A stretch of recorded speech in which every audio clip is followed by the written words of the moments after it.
Salut les amis et bienvenue sur la vidéo du jour. Alors avant de commencer, j'aimerais remercier toutes les personnes qui m'ont laissé des commentaires et toutes les personnes qui se sont abonnées récemment à la chaîne. Vous êtes les bienvenus. Ici, on parle de féminité, lifestyle ainsi que des trouvailles. Alors, il y a des dames qui m'ont demandé les références pour mon rouge à lèvres sur cette vidéo ici. Donc, j'ai utilisé, c'est un petit moment pub qui est non rémunéré. J'ai utilisé donc le crayon de Fenty Beauty The MVP avec le rouge à lèvres gloss The MVP qui est comme ceci. Ok. Celui que j'ai aujourd'hui, par contre, c'est toujours Fenty Beauty, mais c'est une autre couleur.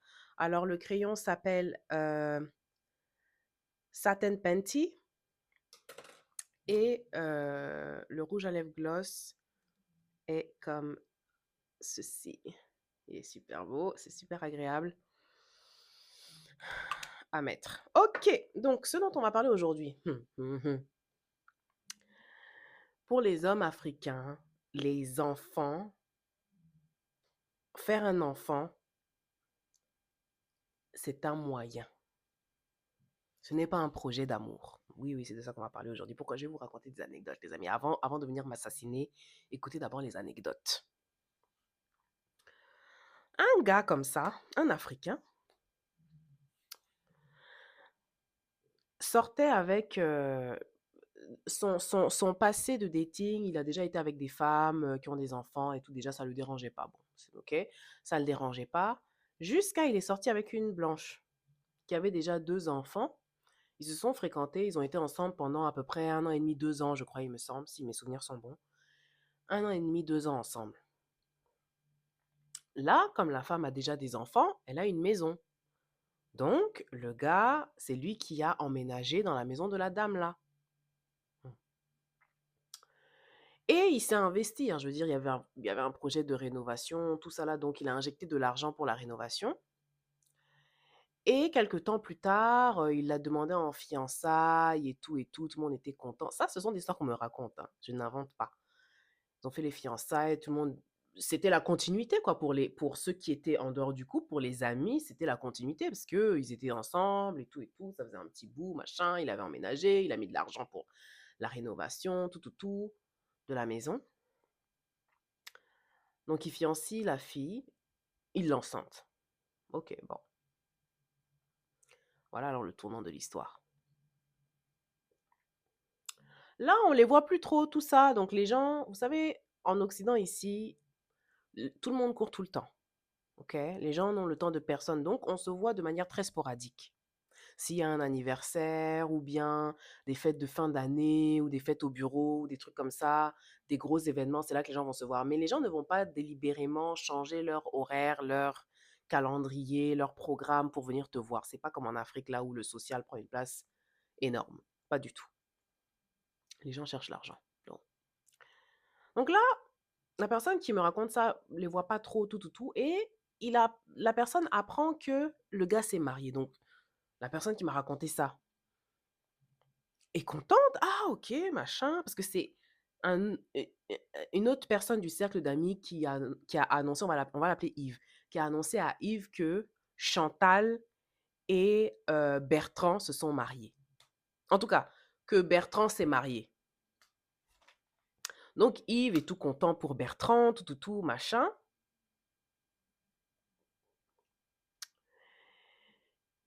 Et là, comment il a su? Et là, peu importe comment il a su. Et là, en tout cas, il s'est rendu compte que Bertrand ne s'est pas marié avec Chantal. Bertrand s'est marié avec Aminata. Aminata qui n'a pas d'enfant.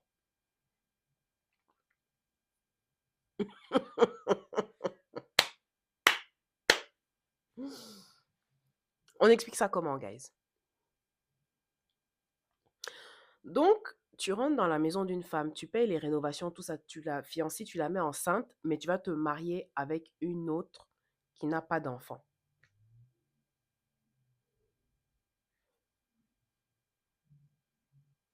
Et qui n'est pas de la même culture que Chantal, parce qu'Aminata, c'est une Africaine. Mais le gars était africain. Donc, Moi, ce que je tire de cette histoire, c'est que, premièrement, sa vraie préférence, ça, c'était une femme africaine. Et il n'y a aucun problème. Une femme africaine de surcroît sans enfant. Parce que des Africaines avec des enfants, il y en a, hein? Il y en a beaucoup. Il y en a. Donc, sa vraie préférence, c'était une femme africaine sans enfant. Mais, d'après son historique relationnel, ça ne le dérangeait pas d'être avec des femmes qui avaient des enfants. Vu que celle qu'il a fiancée, Chantal, c'était une blanche avec des enfants. Mais est-ce que vous voyez, est-ce que vous percevez ce que j'essaie de vous montrer ici? La- il a été plus sévère avec l'africaine qu'avec la blanche.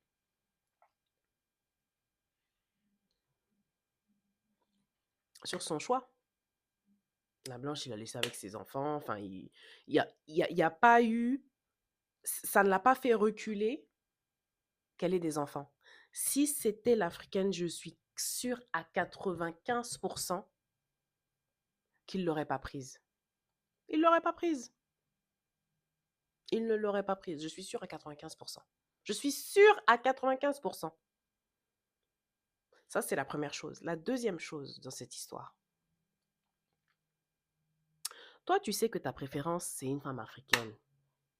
Pourquoi tu vas aller fiancer une autre femme et de surcroît lancer aussi une grossesse là-bas? Pourquoi? Pourquoi? Quand on vous dit les femmes, soyez égoïstes avec ce que vous voulez dans la vie et en ce qui concerne votre conjoint, hmm, c'est pour éviter des situations comme ça. C'est pour éviter des situations comme ça. Et la raison pour laquelle je dis que les hommes africains, les enfants, c'est pas, ça n'a pas une valeur émotionnelle élevée, c'est parce que si effectivement, dans le cas contraire, avoir un enfant, faire un enfant avait un poids émotionnel élevé, ben il ne ferait pas des enfants juste pour en faire en attendant que la situation se résorbe. Il ne le ferait pas. Parce que si réellement c'était un projet d'amour qui ne répondait pas à un besoin immédiat,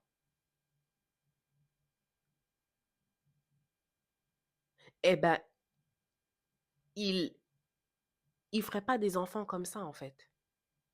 J'avais une autre anecdote, mais là, j'ai oublié, c'est sorti de ma tête, malheureusement. Beaucoup d'hommes africains vous font des enfants sans vous marier pour vous piéger. Beaucoup. Aujourd'hui, tout le monde sait que on ne retient pas un homme avec un enfant, mais on retient et on freine une femme quand on lui fait un enfant, surtout hors mariage. Parce que son repositionnement sur le marché relationnel est beaucoup plus compliqué, surtout quand on est une femme noire. Je vous l'ai déjà dit 15 millions de fois ici. 15 millions de fois. 15 millions de fois. Pourquoi? Parce que, d'ailleurs, il y a quelqu'un qui m'a fait un très long commentaire, un roman, parce que en Occident, en Occident, la femme noire n'est pas la préférence. Elle s'éloigne beaucoup de leur idéal féminin. Point blank. Surtout si tu ressembles vraiment à une africaine.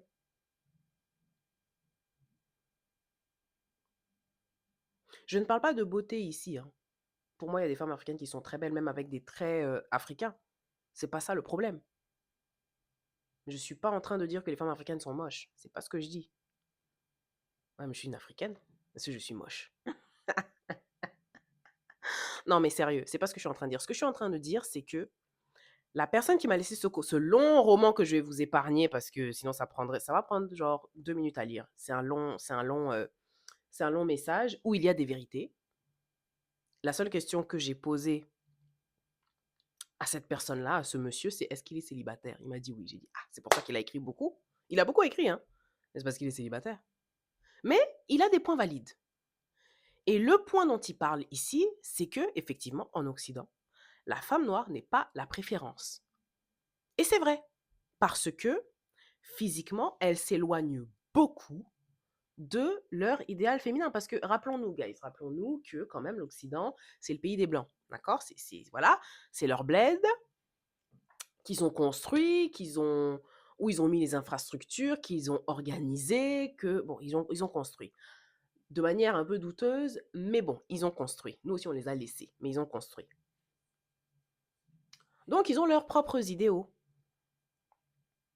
Et malheureusement, leur idéal féminin physiquement est très éloigné de la femme africaine typique. Donc, pour cette raison, la femme africaine sur le marché relationnel, enfin la femme noire sur le marché relationnel, parce que même les Caribéennes, c'est pas trop ça, sur le marché relationnel en Occident, que ce soit en Europe de l'Ouest ou en Europe de l'Est, parce qu'il y a quelqu'un qui m'a dit, ouais, mais et en Europe de l'Est, ouais, mais en Europe de l'Est, tu sais comment on traite les Noirs là-bas? Enfin, like, donc quand je dis l'Occident, c'est partout, pays des Blancs là, c'est partout. Ils ont construit leur pays, ils ont industrialisé leur pays, ils ont structuré leur pays, ils ont leurs idéaux. La femme noire est très loin de l'idéal. C'est tout, hein? Physique. En termes de valeurs, il y a des rapprochements qui se font. Surtout si tu viens d'un pays chrétien en tant qu'Africaine, il y a des... Voilà. Mais physiquement, pour la majorité d'entre nous, on est très loin. Déjà, on n'est pas... Pour la majorité d'entre nous, il y a des peuples qui sont sveltes. Je vous ai déjà dit ça, les Maasai, les Sahéliens, tout ça là, ils sont généralement élancés, minces, tout ça. Mais pour la majorité d'entre nous, les amis, on n'est pas svelte, hein. Les femmes, on n'est pas svelte. On a des formes généreuses, tout ça, tout ça. Les gens des côtes, l'Afrique centrale, on est généreuse et tout et tout. Ça correspond pas. Ça ne correspond pas. Donc la femme noire est, surtout si elle reste dans son, j'ai pas envie de dire son identité complètement africaine, mais si elle reste ancrée dans ses positions de moi, en tout cas tu me prends comme je suis, ben ton choix est limité en fait. Ton choix est vraiment limité. Je sais plus qui m'a fait un commentaire qui disait que oui, les femmes au ou bien c'était une vidéo sur TikTok que j'ai regardé, je sais plus. Mais que oui, au bled, les femmes font trop les malines, tout ça là, machin. Elles crânent et tout. Une fois qu'elles arrivent à Mbeng, c'est là qu'elles se rendent compte de la réalité et qu'en fait, elles sont pas aussi belles que ça. C'est pas faux. Ce n'est pas faux. Parce que back home, au pays, tu réponds un minima aux critères et tu fais partie de la masse, en fait. Peut-être que tu sors un peu du lot, mais il y a pas une très grande diversité. Tu arrives en Occident où il y a toutes sortes de femmes, ma chère. Tu penses, en fait, que ça va se passer comment? Et en plus de ça, tu vas te mettre avec un gars qui va te faire un enfant et qui va pas t'épouser. Non, mais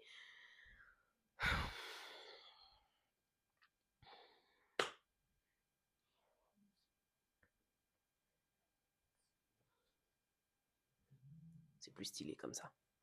Non, mais sérieux. Beaucoup d'hommes vous font des enfants hors mariage pour vous bloquer, guys. Il y en a beaucoup qui le font pour vous bloquer. Et comme ils savent que dans votre entendement, allez enlever la grossesse, en tout cas, chez nous, on ne jette pas les enfants. Oh, c'est contre machin. Tu vas devenir une mère battante, courir partout, tout ça là. Ok. Mais en fait, il faut parfois savoir se remettre en question. Moi aussi, hein. Il faut savoir parfois se remettre en question et savoir observer le pays, le fonctionnement du pays dans lequel tu vis. Le tout, c'est pas de faire des enfants et puis récupérer les allocations, tout ça. En tout cas, j'ai fait mon enfant, machin. Oui, mais ta vie au-delà de ça. Parce que là, l'enfant va devenir pour toi ton échappatoire. Mais quand l'enfant va partir, faire sa vie, tu vas te sentir vide. Avoir un enfant, c'est censé être un projet d'amour. Enfin, dans mon entendement, à moi en tout cas. Faire un enfant, agrandir une famille, ça doit être un projet d'amour. C'est un projet qui est réfléchi. C'est-à-dire que quand tu annonces à ton mari que tu es enceinte, il est content, il saute de joie. Pour moi, c'est ça.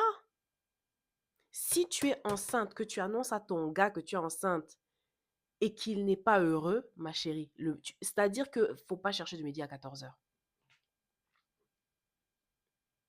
Surtout si vous êtes dans des conditions, bon, tu travailles, lui aussi, il travaille, machin. Faut pas chercher de midi à 14 heures. Faut pas chercher. Faut pas chercher. C'est pas, normalement, c'est pas ça qu'une femme voudrait, que quand elle annonce à son conjoint, à son mari qu'elle est enceinte, que ça soit un moment de joie. Enfin, je me questionne, hein. Dites-moi en commentaire si moi, c'est moi qui rêve trop. Mais il me semble que c'est censé être une très bonne nouvelle d'attendre un enfant, non?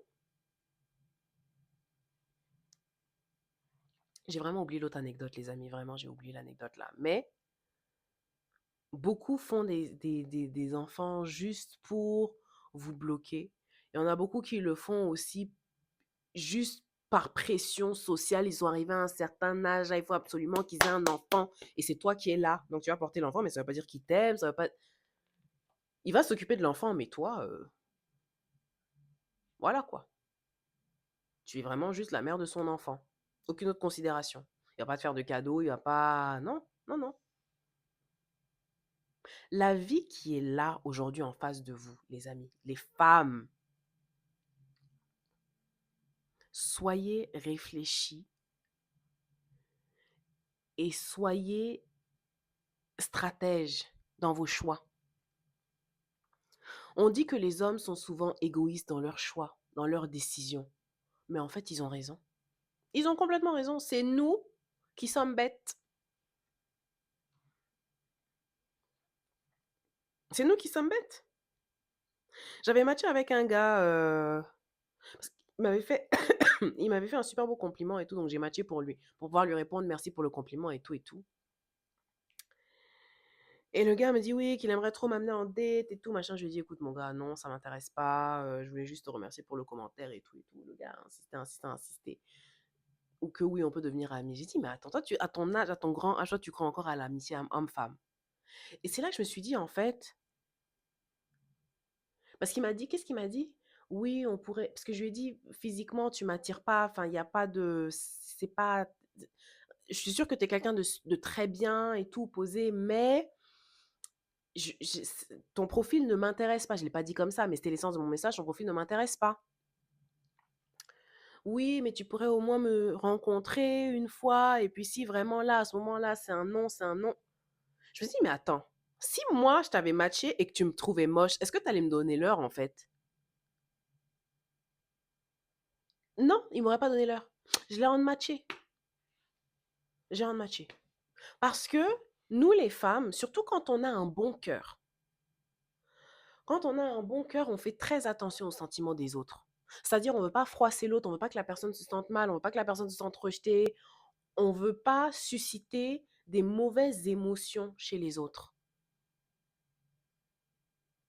Mais la vérité, c'est que pour pouvoir susciter ce genre d'émotions chez un homme, il faut qu'il soit réellement investi en toi. Or, en l'occurrence, dans ce cas précis, il va être investi comment? On s'est juste matché, on s'est jamais vu, on s'est pas parlé, tout ça, il m'a fait un beau compliment. Donc, voilà un exemple où il faut savoir être égoïste. J'ai été égoïste. Mais j'ai senti que c'était en fait, je me suis sentie impolie, juste le unmatché comme ça, sans lui donner de raison. Mais en fait, j'ai pas besoin de lui donner de raison. Je lui ai déjà dit assez. Je lui ai dit non, peut-être 2 fois déjà, il voulait quand même qu'on se voit ou qu'on reste amis, machin, machin. Gars, en fait, je vous donne cet exemple juste pour illustrer le point comme quoi on doit être beaucoup plus égoïste. Ça ne veut pas dire qu'on est impoli. Mais moi, je l'ai ressenti comme si j'étais impolie de le faire, alors que pas du tout. J'ai été très respectueuse dans mes réponses. Je lui ai expliqué pourquoi je voulais pas le voir, ceci, cela. Même ça a été difficile parce que j'aime pas froisser les gens. Mais Les hommes savent, ils savent ressentir ça chez les femmes, cette fibre-là, et ils l'utilisent. Donc, soyons plus égoïstes. Ça ne fait pas de nous des mauvaises femmes. La personne avec qui on ne doit pas être égoïste, c'est son mari. Tous les autres, on a le droit d'être égoïste. Parce que, en fait, ils n'ont rien proclamé au monde nous concernant. Donc, il faut qu'on apprenne à faire ce qui nous arrange. Le seul homme à qui tu dois être plus flexible, plus machin, c'est ton mari. Tant qu'un homme n'est pas allé voir tes parents, là,